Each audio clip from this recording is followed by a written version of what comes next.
Y yo quiero plantearlo hoy día, hermano, un tema con esto, porque cuando nosotros observamos aquí la Escritura, la noción, hermano, de que nosotros somos hijos de Dios, hermano, que usted sea su hijo, hermana, que usted sea la hija de Dios, hermano, es la causa principal de nuestra fe cristiana, de nuestra fe creyente. De lo que nosotros decimos tener en Dios, hermano, no hay mayor privilegio que ser hijo de Dios. La cúspide de la creación, hermano, lo que nosotros podemos aspirar en esta vida es ser hijo de Dios. Eso es lo que más nosotros deberíamos valorar y tener en nuestro corazón. La meta de que el Señor haya venido acá a esta tierra es, hermano, precisamente que nosotros seamos sus hijos, que nosotros nos convirtamos en hijos de Dios. Por eso, si usted quiere entender quién es un cristiano, por qué ser un cristiano también es un privilegio, usted tiene que entender algo. Y eso es la adopción que Dios ha hecho a nuestra vida para que nosotros seamos sus hijos. Y yo quiero compartirles 3 beneficios que usted tiene como hijo de Dios que encontramos en el libro de Gálatas. En Gálatas capítulo 3, hermano. Gálatas capítulo 3, el versículo 26 al 29. Yo le decía la semana anterior que mi mente no me permitía cortar, hermano, un versículo o un pasaje cuando había una coma. No sé por qué razón, hermano. No voy a decir que tengo TOC, ahí como que me estoy diagnosticando cosas. Pero sí, hermano, creo que fue muy preciso. ¿Por qué razón? Lea conmigo Romanos 3, del 26 al 29. Dice: pues todos sois hijos de Dios por la fe en Cristo Jesús. Porque todos los que habéis sido bautizados en Cristo, de Cristo estáis revestidos.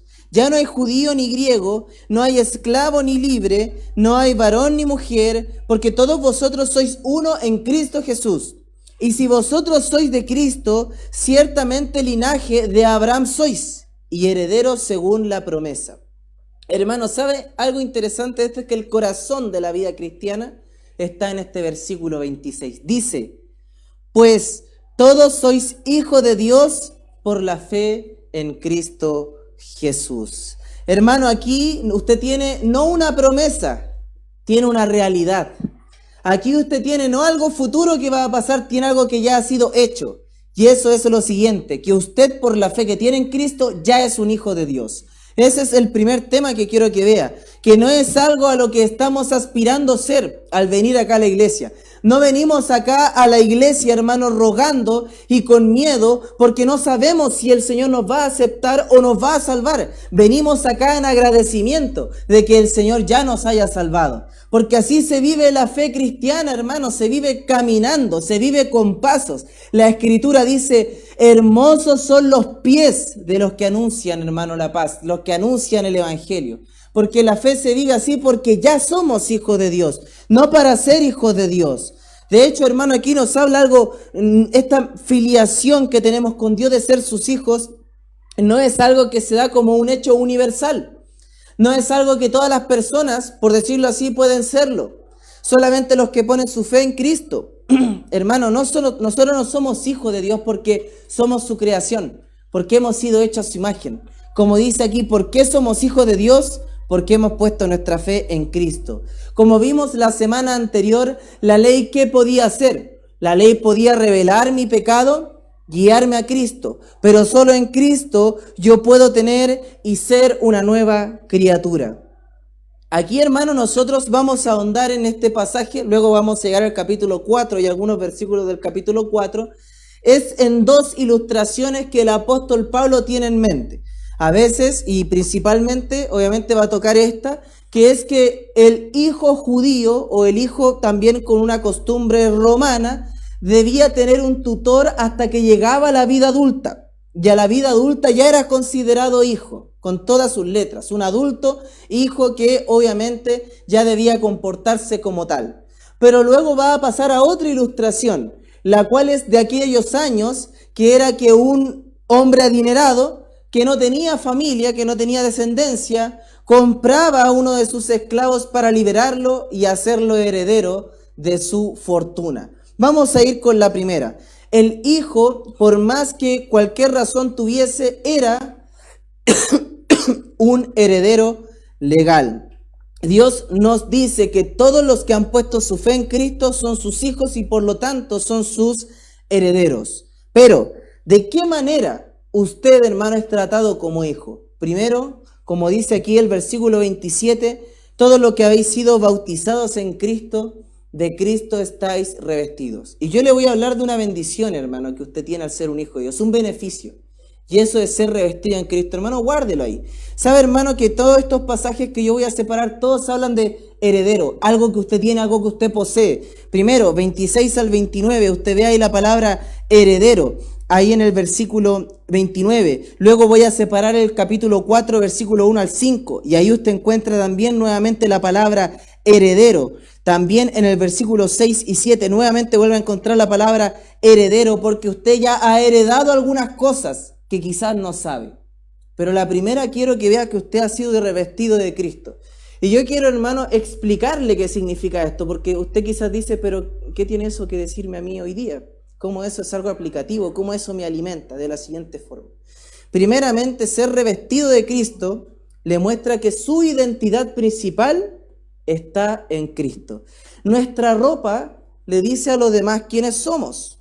Casi cualquier clase de ropa se transforma o se convierte en un uniforme. Por ejemplo, hermano, si yo llegara acá con un short, con unas medias, con unas zapatillas, con así un toperol, con una camiseta del Real Madrid, hermano, usted no diría, uy, el pastor viene de jugar básquetbol. No diría viene de jugar fútbol, bien o mal, pero viene de jugar fútbol. Te diría viene de eso porque lo veo en su ropa.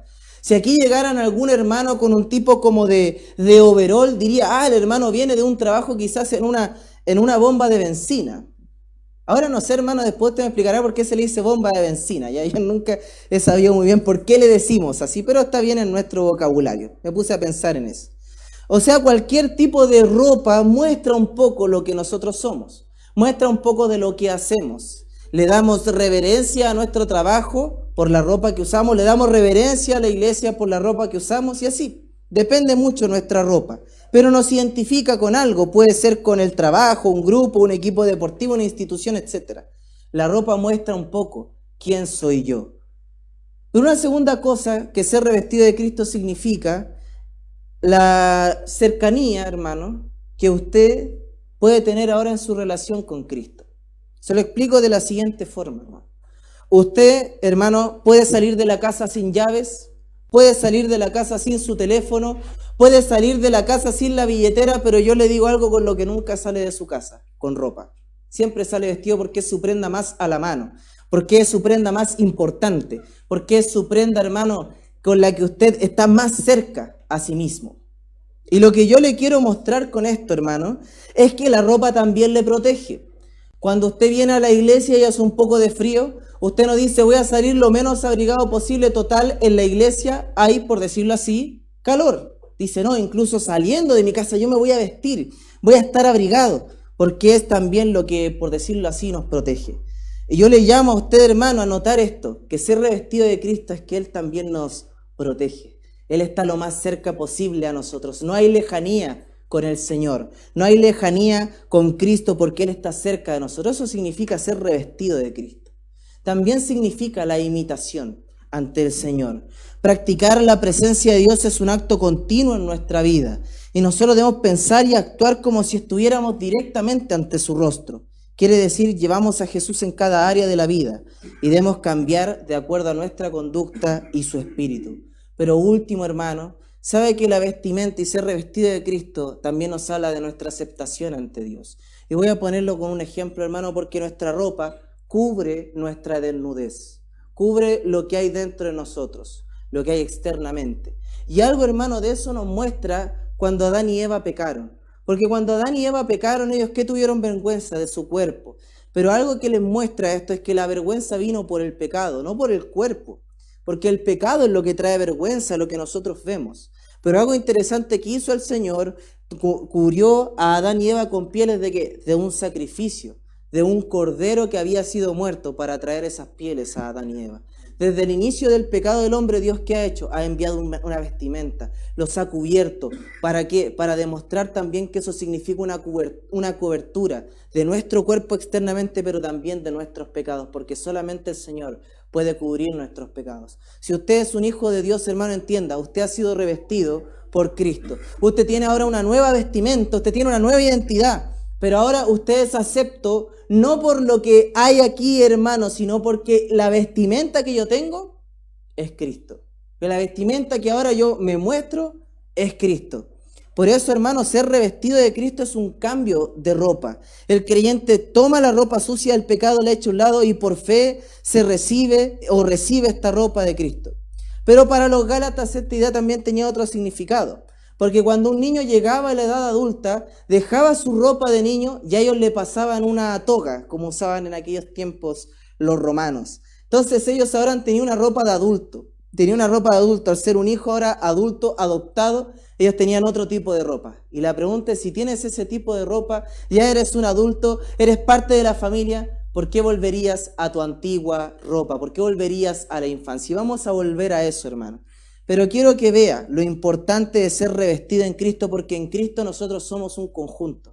En Cristo, hermano, no hay diferencias por raza, por estrato social o por sexo. Eso es lo que nos dice el versículo 28, cuando dice que ya no hay judío, ya no hay griego, no hay esclavo, no hay libre, no hay varón, no hay mujer. Y esto no significa, hermano, que en la iglesia nosotros omitamos las diferencias que existen, porque existen diferencias, hermano. Somos personas con distinto trasfondo, roles y muchas cosas. Pero lo que nos quiere decir la palabra es que, hermano, tenemos tantas cosas en común, tenemos mucho más en común con Cristo, tanto así que las demás diferencias, hermano, no son tan relevantes, no son tan importantes. Si viste una mejor ropa, si tiene un mejor auto, si tiene una mejor casa, si tiene un mejor trabajo, da lo mismo, no importa, porque lo que nos une es algo mucho mayor. Y en el cielo no tendrá importancia quién tuvo un mejor auto, quién tuvo una mejor ropa, quién tuvo una mejor casa. No, lo que importará es cuánto vivimos nosotros revestidos de Cristo día a día. Eso es lo que va a importar. Por eso, hermano, la fe en Cristo y los hijos de Dios no se diferencian unos con otros. Por encima de cualquier otra barrera, como pueden ver acá, una barrera cultural. Porque entre judíos y griegos había una barrera religiosa, pero también una barrera cultural. Entonces eso no existe, por decirlo así, en la iglesia. Porque en la iglesia no estamos siendo unos con otros con el fin de ver qué cultura o no nos trae aceptación con Cristo. También nosotros tenemos una barrera, y no existe esa barrera en el cristianismo, de la clase social. Porque aquí también nos dice, no hay esclavo ni libre. Hermano, no importa el estado económico, no se debe extender a la iglesia. Mucha gente busca asociarse con gente de su misma clase socioeconómica, pero la verdad eso no importa en la iglesia. Y por último hay una barrera del sexo, hablando de la mujer y el hombre. Porque en aquellos años, hermanos, si usted cree que la Biblia era machista, el Señor aquí le está dando una tremenda posición a la mujer. Porque en aquellos años la mujer sí era verdaderamente menospreciada. Y el Señor dice, aquellos que ven a la mujer como inferior y al hombre como superior, ahora eso da lo mismo. Eso no importa. Eso no tiene valor, eso no tiene relevancia. Así que, hermanos, que todos los creyentes sean uno en Cristo es lo importante. Pero también hay algo que aquí nos muestra, porque la Escritura venía hablando de la ley.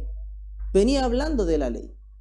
Y uno dice, pero la ley no divide, porque la ley algunos se pueden sentir más y otros menos. Y eso es cierto.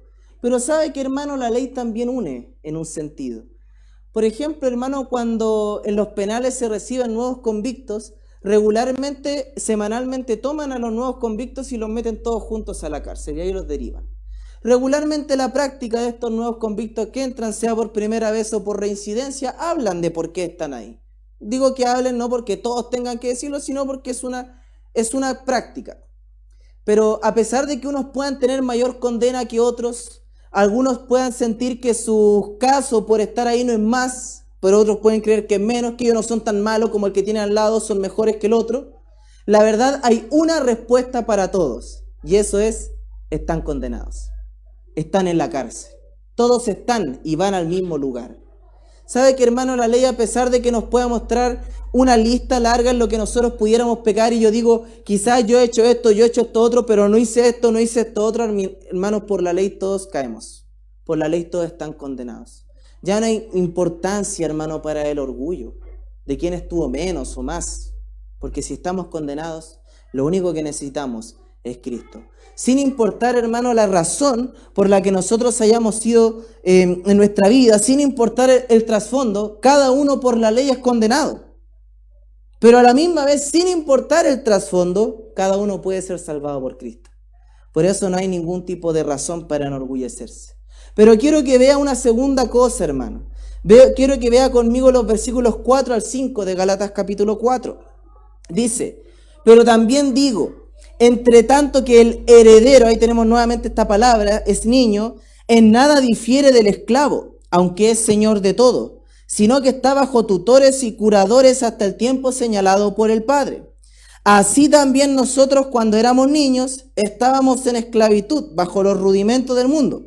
Pero cuando vino el cumplimiento del tiempo, Dios envió a su Hijo, nacido de mujer y nacido bajo la ley, para que redimiese a los que estaban bajo la ley, a fin de que recibiésemos la adopción de hijos.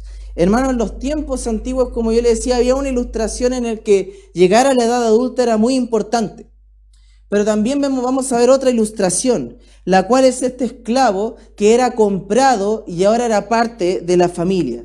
El hijo heredero no era menor que cualquier esclavo de la familia, hasta llegar a la edad madura. Era visto como igual, en nada difería. Pero al llegar a ser un hijo, aquí vemos una diferencia. También podemos ver, hermano, un cuadro, como muchas personas quieren vivir como un esclavo y no como un hijo. Quieren vivir solamente obedeciendo a su amo sin ningún tipo de relación, sin ningún tipo de intimidad, sin ningún tipo de cercanía, pensando que algún día Él me va a aceptar. Pero la realidad, hermano, es que Dios ya nos ha hecho aceptos en su familia por la fe que tenemos en Cristo. No estamos viéndolo desde la perspectiva del esclavo hacia el futuro, lo vemos de la perspectiva hacia el pasado, cuando ya éramos esclavos. Por eso, hermano, nosotros no entramos a la familia de Dios como hoy en día entra por adopción un niño a un hogar, sino de otra forma. Porque lo que hace Cristo es darnos un nuevo nacimiento. Porque es imposible que Dios le acepte a usted como un hijo si siguen sus delitos y pecados. Necesita nacer de nuevo. Entra por regeneración y se goza en esa adopción.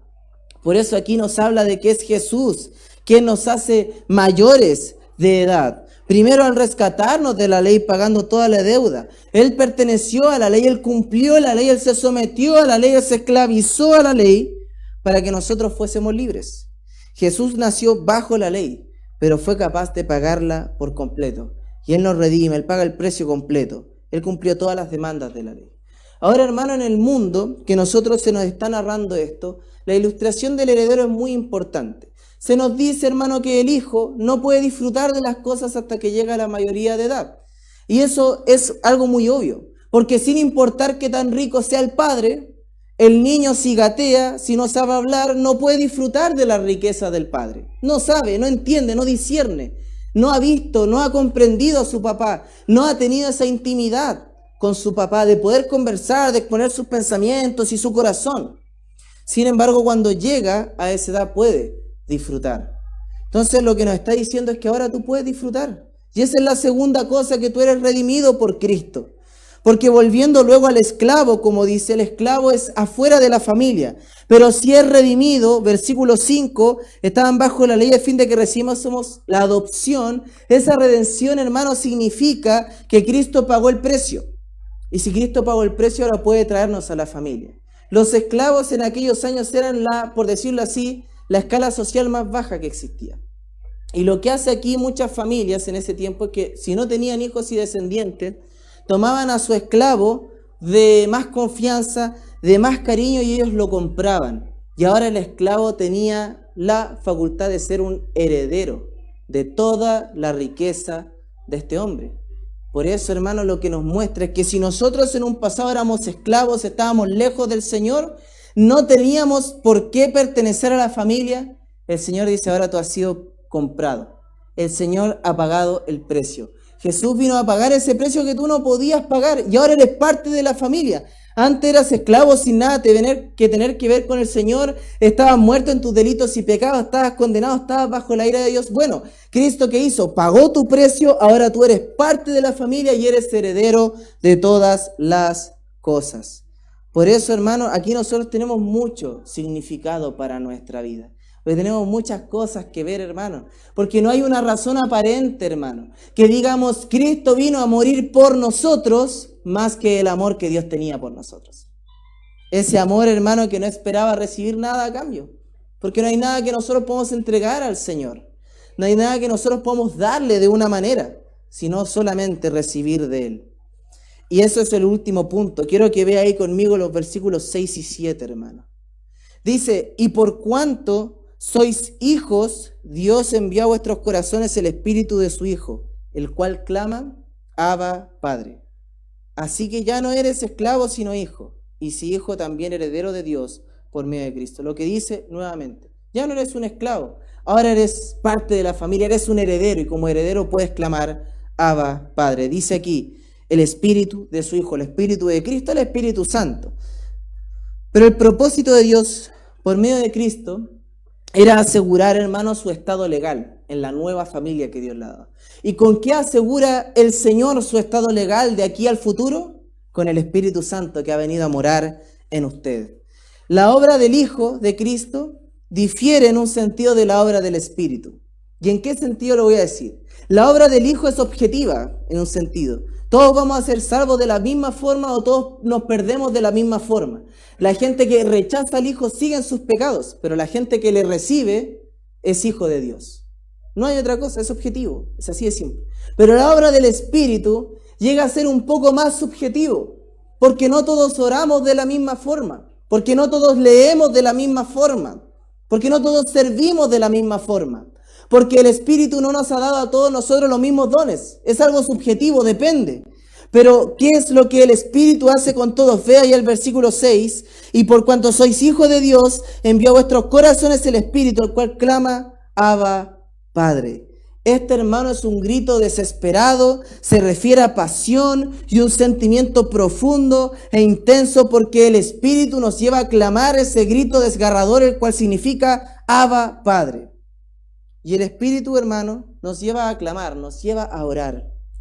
Así, hermano, como un hijo no prepara los discursos que va a dar a su padre, no dice hoy día voy a ir a jugar al fútbol con mi papá y tengo todas estas cosas que voy a hablar con él. No, disfruta el momento, lo pasa bien, habla, se ríe, juega, se enoja. Pero es una conversación genuina, es una conversación natural. Así el Espíritu nos lleva a clamar hacia nuestro Padre, naturalmente. La oración no es una lista de declaraciones frías, sino una cálida conversación con nuestro Padre. Pero eso solamente lo entendemos si somos hijos de Dios. Si usted es un hijo de Dios, puede clamar Abba, Padre. Clamar llama a una presencia y comunicación real con un Padre, con nuestro Padre. Así como un hijo va continuamente hacia su padre cuando hay un problema, una pregunta, así nosotros vamos continuamente con nuestro Dios. Él está ahí dispuesto para escucharnos cualquier cosa que tengamos. Nunca Él piensa que somos un desperdicio. ¿Por qué? Porque somos sus hijos. Es difícil que un papá vea a su hijo de una forma equivocada, o mejor dicho, de una mala forma, simplemente, aunque lo sea, pero no querrá verlo. ¿Por qué? Porque ama a su hijo. El amor que tiene es tan grande que cubre cualquier falta. Y el amor del Señor es tan grande que se ven a mí. Hay algo entre nosotros, confiésalo y yo te voy a perdonar. Pero tienes que confesarlo. Nosotros creemos que la relación papá-hijo funciona en, hijo, hiciste algo malo, no importa, no pasó nada. No, porque sí pasó algo. Algo hizo el hijo. Y debe confesarlo. Y debe apartarse de eso. Pero aquí estamos, para recibirte, para disciplinarte, para amarte, para mostrarte ese amor práctico.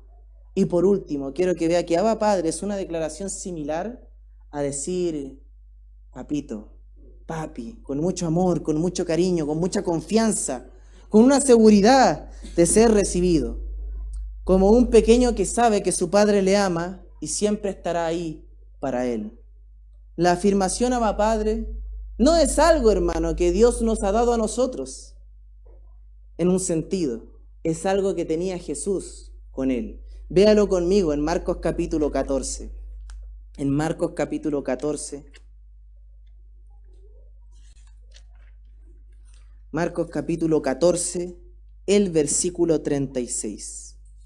Del 35 mejor. Dice, yéndose un poco adelante, se postró en tierra y oró, hablando de Cristo, que si fuese posible pasase de él aquella hora. 36. Y decía, Abba Padre, todas las cosas son posibles para ti. Aparta de mí esta copa, mas no lo que yo quiero, sino lo que tú. Y sabe, hermano, por qué esto es tan importante que usted lo vea. Porque, hermano, si Dios le ha dado a usted el Espíritu de Cristo, es porque uno, Él ve en usted el Espíritu de Dios. Lo ve a Cristo en usted, lo ve santo.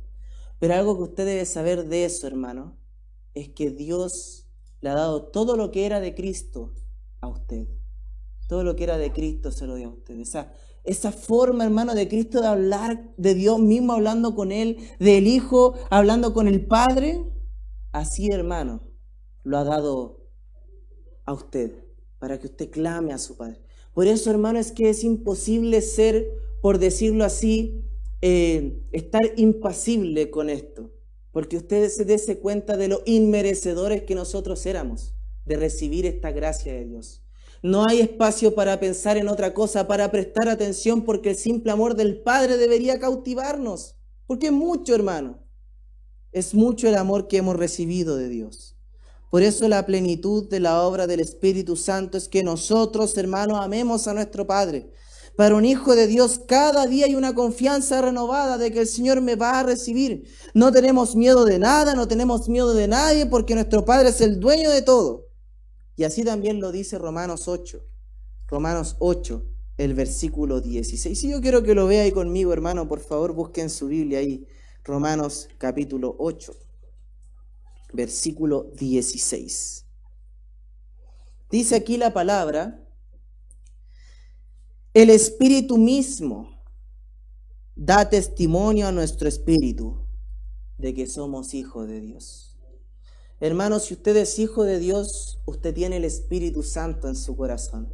¿Sabe qué sucede, hermano? Que como hijos de un Padre tan perfecto, tan santo, no siempre nos sentimos dignos de nuestro Padre, y eso es obvio.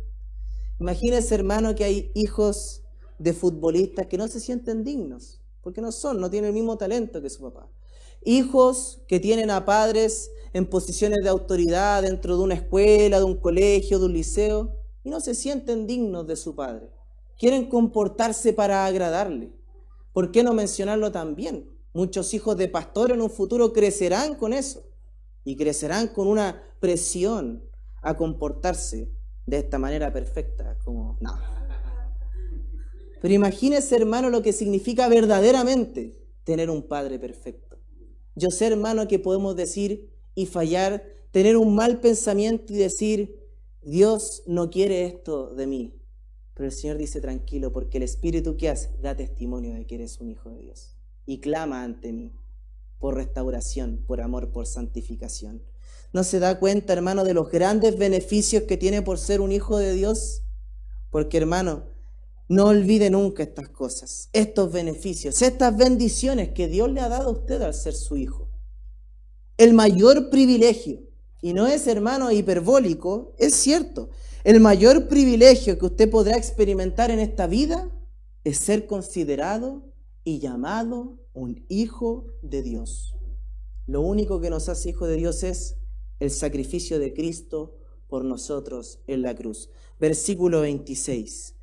Puesto dice la palabra, pues todos sois hijos de Dios por la fe en Cristo. Hermano, ¿usted tiene fe en ese Cristo? ¿De que le salve, de que le ha perdonado sus pecados, de que Él murió por usted en la cruz?